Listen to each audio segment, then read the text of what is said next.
just a minute, but we are recording. And we'll talk about that in a second, but we're going to let everybody trickle in. We've got 8 to 10 registered today, so we hope we'll have a couple extra guests as well.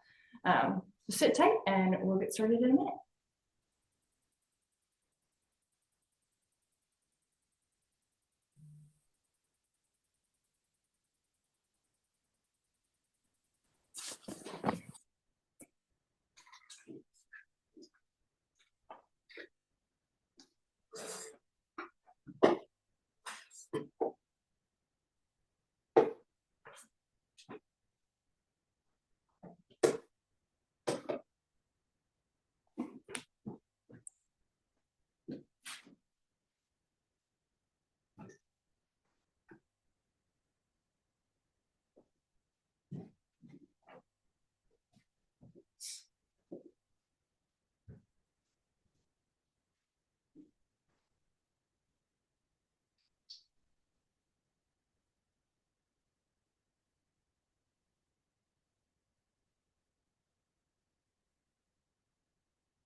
Okay, it's 10:05, so we're going to get started, and as more people join, then that's great.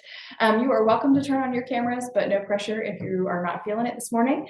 Deb and I will be talking on camera, obviously. So a couple things before we get started. We are recording, so we can share this more broadly and get the word out about this course. But we'll talk a little bit about why we started all of this, and then I'm going to turn it over to Deb in just a minute to talk about her philosophy and what you can expect out of this course. So part of our mission at NVRA is to provide interesting and new opportunities in terms of education and development for our members.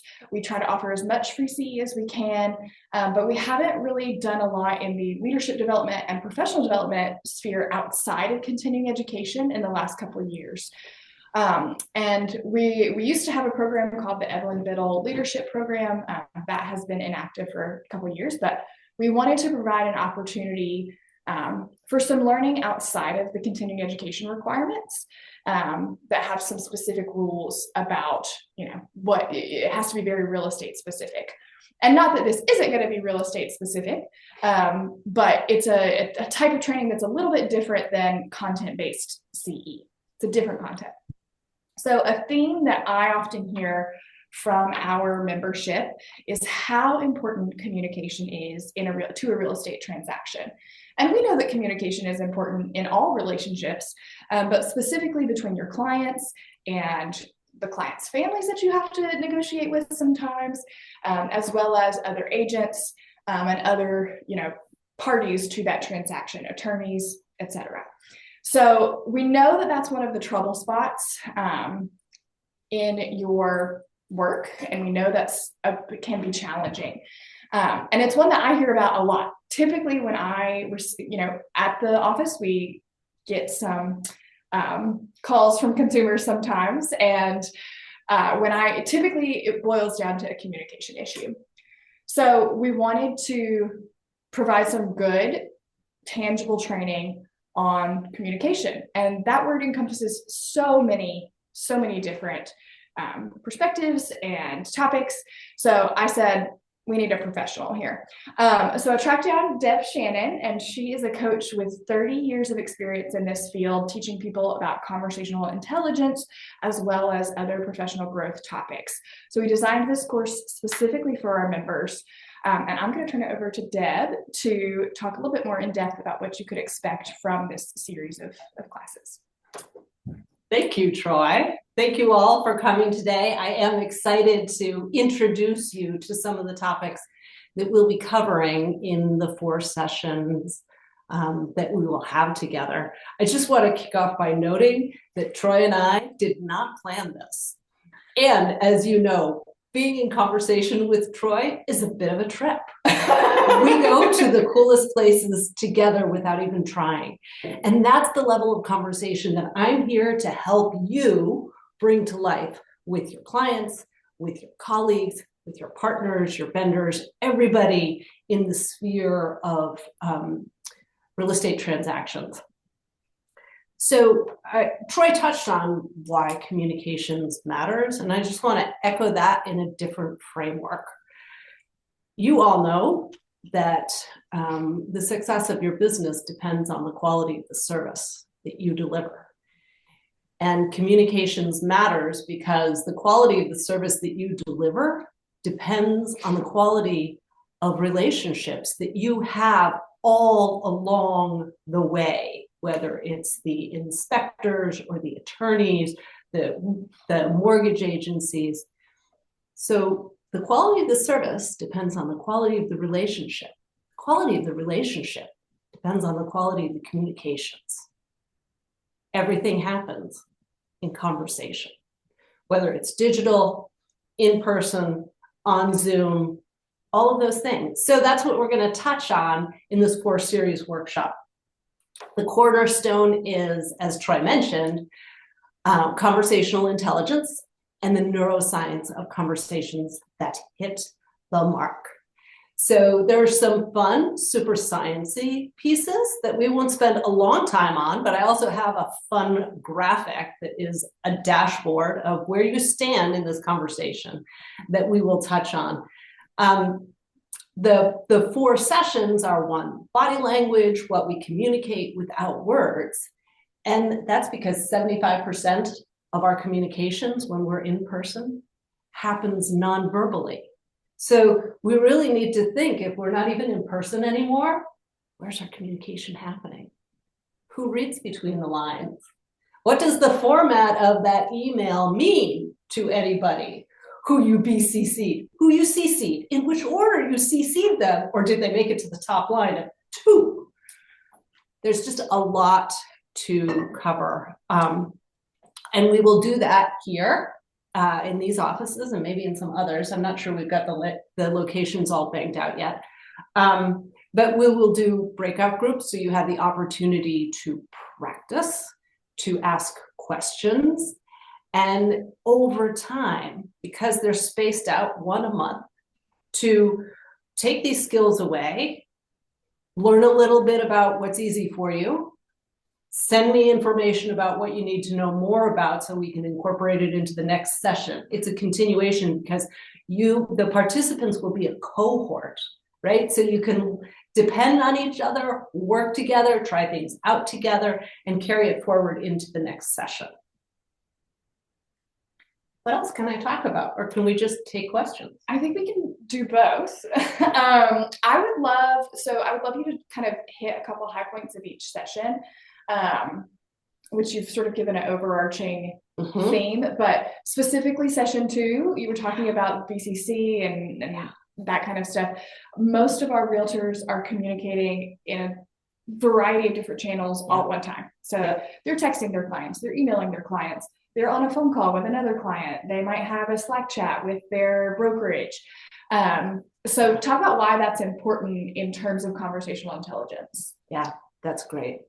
So in what is written, so I did just touch on this in the framework of, in the absence of all that body language, what are people actually reading? And what are people bringing to the table before they start to write a message in whichever medium it is? So, oh, wait a minute, stop. How do I choose which medium? I'm communicating in here? And do I know how to decide which medium to choose? What's appropriate for Slack? What's appropriate for a text message? And when do I absolutely need to pick up that telephone? Even if it's uncomfortable for me, because generationally, the phone is not my go-to for voice communications. So that's some of what the digital channel topic work will be. The session number 3, find your flow, confident networking for lasting communications, lasting connections, really speaks to what does happen when you're in person, when you're at a networking event. And again, your field is all about the connections that you have.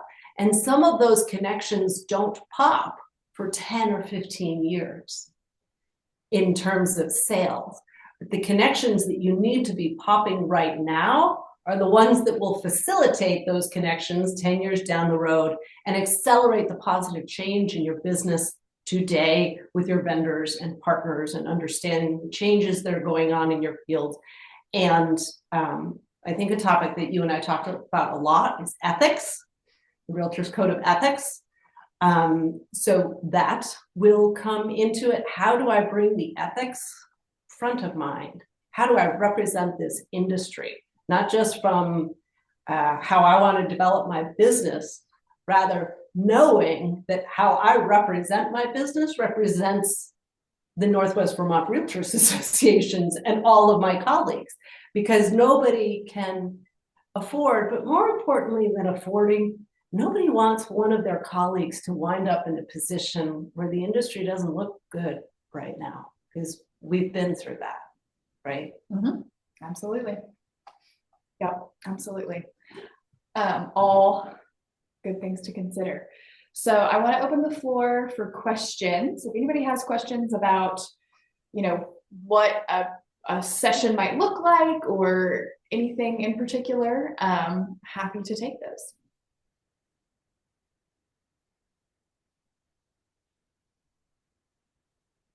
I know how to break the ice. Oh yeah? Yeah.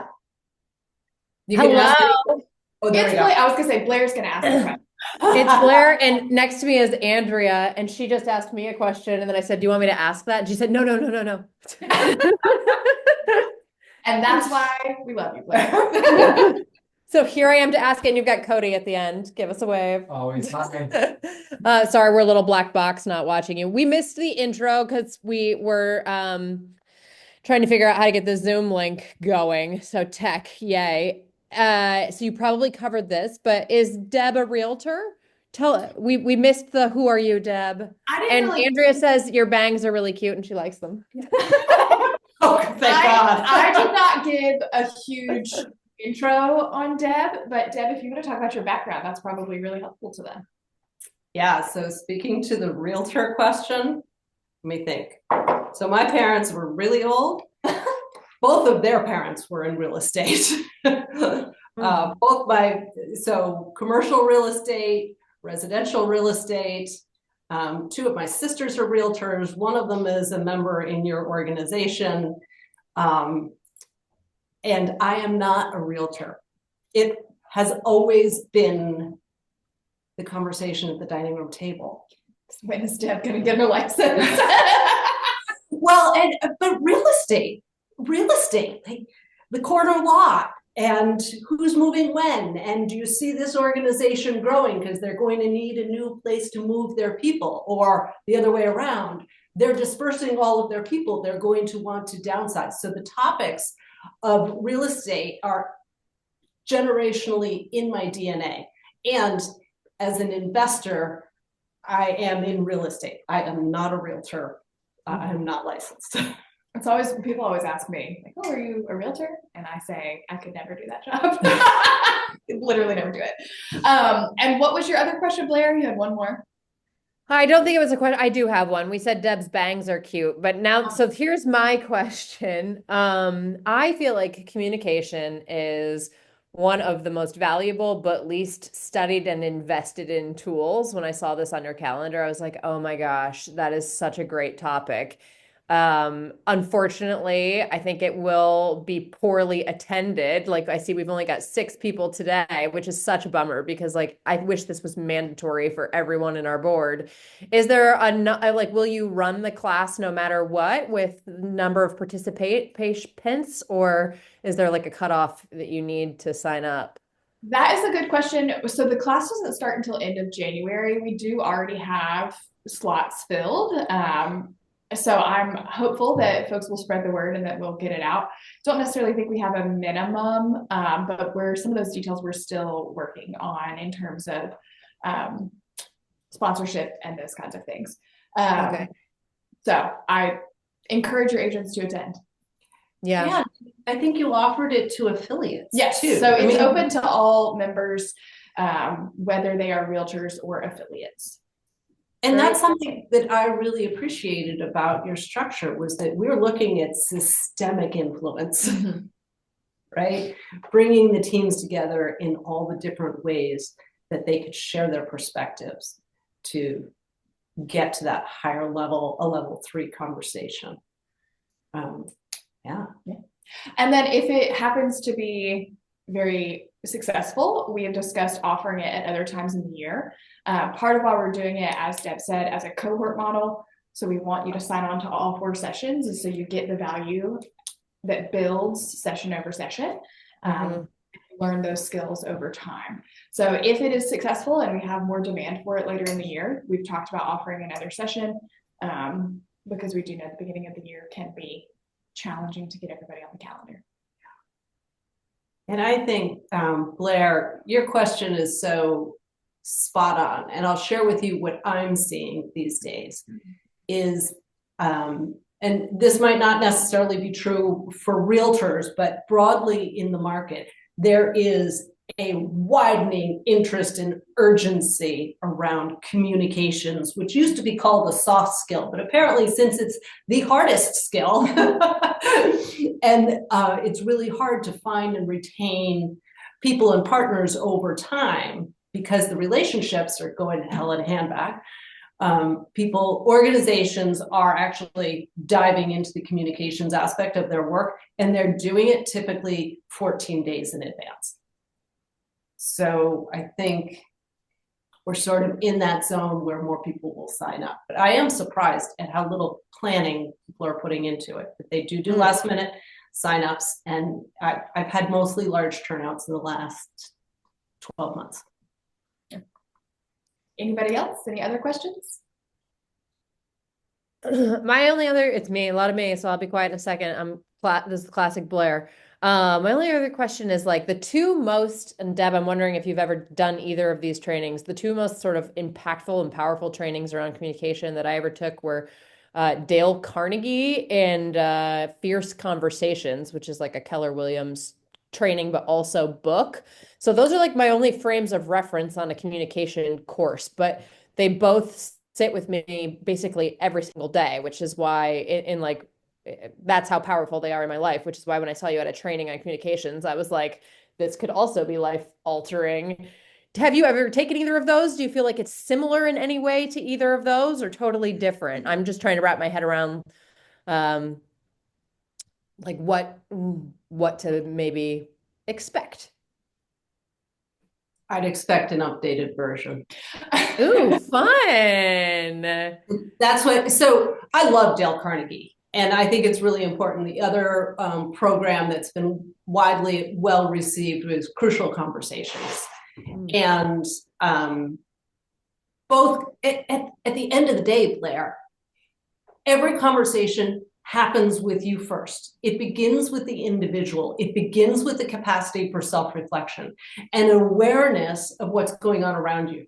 So no matter who delivers it and how, the skills are still the same.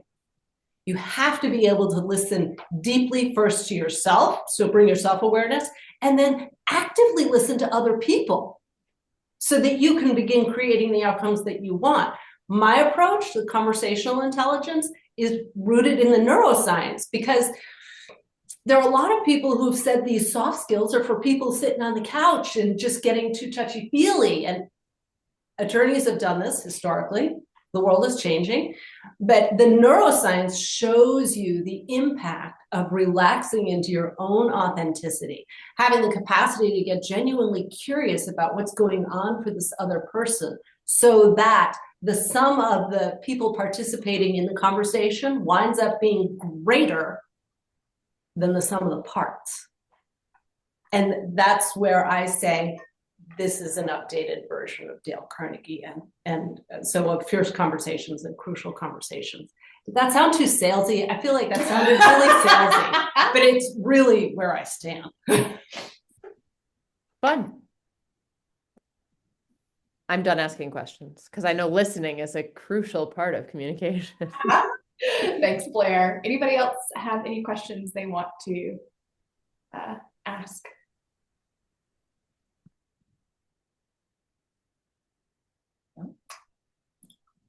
Okay, well, hearing none, if you have additional questions, you all know where to find me.